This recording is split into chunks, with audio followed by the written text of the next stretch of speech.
বিসিবির ad hoc committee গঠিত হয়েছে তামিম ইকবালের নেতৃত্বে।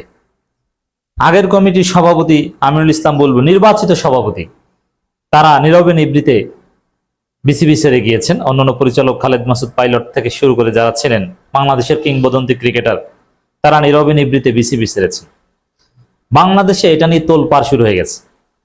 দর্শক, এই যে নতুন কমিটি বিসিবির অ্যাডহক কমিটি, এটা নতুন কোনো কমিটি না, এটা হচ্ছে বিএনপির একটা পারিবারিক ক্লাব। মানে বাংলাদেশ ক্রিকেট বিএনপি ধ্বংস করছে, বাংলাদেশ ক্রিকেটকে জয় বাংলা করছে। তারেক রহমানের হাত ধরে বাংলাদেশ ক্রিকেটের কবর রচিত হচ্ছে। দর্শক, এই বিসিবিতে জনগণ ভাঙচুর করে কিনা বলা যায় না, কারণ এক দালাল হাসিনার পা চেটে চেটে শেষ পর্যন্ত তারেক জিয়ার পা চাটতে চাটতে এখন অন্য কোথাও খাওয়া পায়নি, নির্বাচন করতে পারেনি, কারণ জেতার সম্ভাবনা ছিল না। এখন ফন্দি ফিকির করে, ক্লিকবাজি করে, গিরিঙ্গি লাগিয়ে, ষড়যন্ত্র করে এখন বিসিবির অ্যাডহক কমিটির সভাপতি হয়েছেন তামিম ইকবাল। বিএনপির প্রোগ্রামে যে স্লোগান দিয়ে একটা পদ পেয়েছে। কেউ কেউ লাগারে লাগা ধান লাগা স্লোগান দিয়ে ভাইস চ্যান্সেলর হন, আর কেউ বিএনপির পা চাটতে চাটতে বিসিবির প্রেসিডেন্ট হন। আর বিসিবির প্রেসিডেন্ট হয়েছেন দেখেন, বিসিবির অ্যাডহক কমিটি কাদের নিয়ে গঠিত? প্রধান তো তামিম ইকবাল, একদম টেস্টেড অ্যান্ড ট্রাস্টেড দালাল। এবং সদস্য কারা? সালাউদ্দিন আহমেদের ছেলে সৈয়দ ইব্রাহিম আহমেদ, আমির খসরুর ছেলে ইশরাফিল খসরু, মির্জা আব্বাসের ছেলে মির্জা ইয়াসির আব্বাস, এরপরে ববি হাজ্জাজ, অনেকে তাকে মজা করে বেবি জাহাজ বলেন, বেবি জাহাজ, তার স্ত্রী রাশনা ইমাম। এবং এ কিন্তু হাসিনার পাচার্য, এবং এই স্ত্রীর বিরুদ্ধে অনেক অভিযোগ রয়েছে ফেসিবাদের দালালি করার। শেখ মুজিব তাদের কাছে আব্বা ছিল। তো এবার বুঝেন যে বিসিবি কি কমিটি গঠন করেছে। সালাউদ্দিন, আমির খসরু, মির্জা আব্বাস, বেবি জাহাজ, এই হচ্ছে বিসিবির কমিটি। এটা কি ক্রিকেট না কোনো পারিবারিক ক্লাব যেখানে মজা মাস্তি করবে তারা? কোনো পেশাদারিত্বের কোনো বালাই আছে? সবচেয়ে বড় বিষয়, বিসিবি এটা আইসিসি নিয়ন্ত্রিত একটা বিষয়। কিন্তু দেখেন, নাজমুল হাসান পাপনকে ধরে ভারতের অমিত শাহর ছেলে, যেহেতু তাদেরকে ম্যানেজ ট্যানেজ করে এটা পাশ করিয়েছে। কোনো নিষেধাজ্ঞা হয়তো বা ঠেকাবে। একটা নিয়মের ভিত্তিতে চলা দরকার। নির্বাচিত কমিটি, আমিনুল ইসলাম বুলবুলের যে কমিটি, এটা নির্বাচিত কমিটি, ভোটের মাধ্যমে হয়েছে। নির্বাচিত কমিটিকে এইভাবে কোনো কারণ ছাড়া ভেঙে দেওয়া যায় না। কোনো কারণ ছাড়া রাজনৈতিক প্রভাব খাটিয়ে নির্বাচিত কমিটিকে ভেঙে দিয়েছে বিএনপি সরকার। এর মাধ্যমে আমি বিশ্বাস করি আইসিসির যদি কোনো ন্যূনতম নীতি নৈতিকতা বোধ থাকে, তাহলে বাংলাদেশ ক্রিকেটের উপর আইসিসি নিষেধাজ্ঞা দিয়ে দেবে এই কমিটির উপর, যেরকম শ্রীলঙ্কার উপর দিয়েছিল।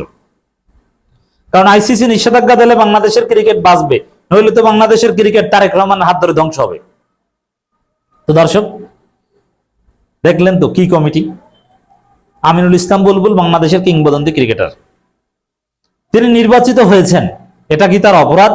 তাকে তো ভোট দিয়ে নির্বাচিত করা হয়েছে। খালেদ মাসুদ পাইলটের মতো সাবেক কিংবদন্তি ক্রিকেটার, তারা পরিচালক হিসাবে নির্বাচিত হয়েছে। এটা কি তাদের অপরাধ? তাদেরকে বের করে দেওয়া হয়েছে। মানে ক্রিকেটকেও টেম্পো স্ট্যান্ড বানাবে বিএনপি। টেম্পো স্ট্যান্ডে যেরকম তারা মাতব্বরি করে তাদের লোকজন, এরপরে দেখবেন নির্বাচক, কিসের নির্বাচক? তারেক জিয়া, জাইমা রহমান, সালাউদ্দিন আহমেদ, যাদের মন চাইবে তাদেরকে 11 জনের মধ্যে ঢুকিয়ে দিবে। কোন নির্বাচক হচ্ছে তারেক রহমান নিজে। কোনো পেশাদারিত্বের বালাই থাকবে না। যে কমিটি হয়েছে, বিএনপির সাথে আত্মীয়তা থাকলে আপনি 11 জনের মধ্যে চান্স পাবেন ক্রিকেট খেলতে। কারণ কতটা ভয়ানক পরিবারতন্ত্র ঢুকিয়েছে আপনি চিন্তা করেন। দেখতেও তো বাজে লাগে, এতগুলো একই পরিবারের লোকজন, সব বিএনপি পরিবারের লোকজন। দেশে কি আর কোনো যোগ্য লোক নাই? শুধু সালাউদ্দিনের ছেলে, আমির খসরু মাহমুদ চৌধুরীর ছেলে, মির্জা আব্বাসের ছেলে, বেবি জাহাজের ওয়াইফ, এরাই শুধু যোগ্য? বুঝেন, এখন আইসিসিতে অভিযোগ করেন, যারা ক্রিকেটকে বাঁচাতে চান আইসিসিতে অভিযোগ করেন যে বাংলাদেশের ক্রিকেট বোর্ড ধ্বংস করে দিয়েছে রাজনৈতিক হস্তক্ষেপ করে। মানে এই বোর্ড ভাঙার অধিকার এই সরকারের নাই, কেন ভাঙবে? আমিনুল ইসলাম বুলবুল কমিটির বিরুদ্ধে একটা অভিযোগ দেখান পারলে। তারা এই ত্রুটি করেছে দেখান। খালেদ মাসুদ পাইলট থেকে শুরু করে আসিফ আকবর, এদের বিরুদ্ধে একটা সিঙ্গেল অভিযোগ দেখাতে পারবেন? পারবেন না। তাহলে কেন ভেঙে দিয়েছেন? রাজনৈতিক হস্তক্ষেপ করেছেন আপনার পরিবারের লোকজনকে এখানে পুনর্বাসন করতে। ছেলেরা শখ করেছে বিসিবির এই হবে সেই হবে, ছেলের শখ। এখানে বিএনপি সরকার ছেলের শখ, নাতির শখ পূরণ করছে বিসিবিকে ধ্বংস করে। আমরা এর কঠিন প্রতিবাদ জানিয়ে রাখলাম এবং আইসিসির কাছে লিখিত চিঠি দেওয়া দরকার। আমাদের বক্তব্য তার আইসিসি শুনবে না। আশা করি বাংলাদেশের ক্রিকেট বোদ্ধা যারা, ক্রিকেট সাপোর্টার্স অ্যাসোসিয়েশন বা আরো এরকম বিভিন্ন সংগঠন রয়েছে, যারা আরো বিভিন্ন স্টেক হোল্ডার্স আছেন, তারা আইসিসিতে অভিযোগ করবেন যে বাংলাদেশের ক্রিকেট বোর্ড বাঁচান, নিষেধাজ্ঞা দিয়ে দেন।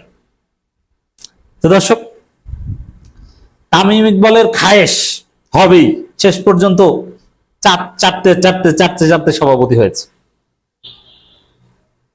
আমিনুল ইসলাম বুলবুল তার সাথে বেশি যোগ্য না?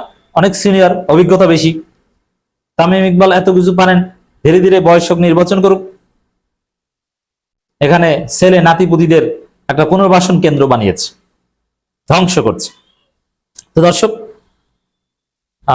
দেখেন বিএনপি সরকারের দ্বিমুখী নীতি দেখেন, যে আসিফ মাহমুদ সরকারের আমলে, আসিফ মাহমুদ যখন উপদেষ্টা ছিলেন, ক্রীড়া উপদেষ্টা, তখন এই যে বাফুফে নির্বাচন হয়েছে, বাফুফে কমিটি বিএনপির, আসিফ মাহমুদের সাথে কোনো কনফ্লিক্ট ছিল না।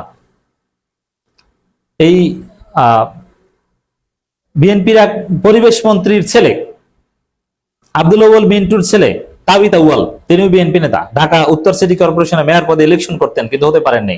সেই তাবিত আউয়াল বিসিবি দখল করেছেন, বিসিবির সভাপতি। মানে ওইটা নিয়ে কোনো সমস্যা নাই, যেহেতু বিএনপি করেন, অতএব ওইটা আর ভাঙার প্রশ্ন ওঠে নাই। এখন আর অ্যাডহক কমিটি দেওয়ার কোনো প্রয়োজন নাই, ম্যাচ শেষ হওয়ার আগে আর ভাঙেন নাই। কিন্তু বিসিবি ভেঙে দিয়েছেন কেন? বিসিবিতে এই আমিনুল ইসলাম বুলবুল যদি বিএনপির হতেন, অথবা তামিম ইকবাল যদি সিস্টেম করে কোন রকম ইউনূস সরকারের আমলে বিসিবির প্রেসিডেন্ট হতে পারতেন, তাহলে কমিটি আর ভাঙা হতো না। তাহলে কি বোঝা গেল? বিএনপির হওয়া না হওয়া, বিএনপির লোক হওয়া না হওয়াটাই মূল মানদণ্ড। এটা এভাবে কি ক্রিকেট চলতে পারে?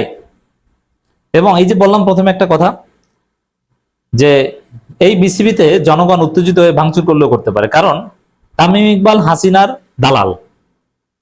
3 আগস্ট হাসিনার সাথে দেখা করেছে এবং প্রায় 3 ঘন্টার বেশি ছিল। কেন ছিল এর ব্যাখ্যা কেউ দিতে পারেনি। এরপরে এই তামিম ইকবাল সাকিব আল হাসানের সাথে খুব ভালো সম্পর্ক, কেউ কেউ বলেন আওয়ামী লীগের লোকজনের মধ্যে খুশির বন্যা। এবং পাপন, নাজমুল হাসান পাপন এখানে হেল্প করেছেন তামিম ইকবালকে এই সিস্টেমে গিরিঙ্গি লাগিয়ে, গিরিঙ্গিবাজি করে সভাপতি হতে। এখন দেখবেন যে সাকিব আল হাসানকে ফিরিয়ে আনতে চাইবে, যেহেতু বন্ধু। তামিম ইকবাল এটা করতে চাইবে এবং মাশরাফিকে কোচ বানাতে চাইবে। আর এটা করতে গেলেই জনগণ, মিরপুর, বিসিবি জয় বাংলা করে দিবে। বাংলাদেশের ক্রিকেট এভাবে তারেক রহমান হাত ধরে ধ্বংস হচ্ছে। আমরা কঠিন প্রতিবাদ জানিয়ে রাখলাম।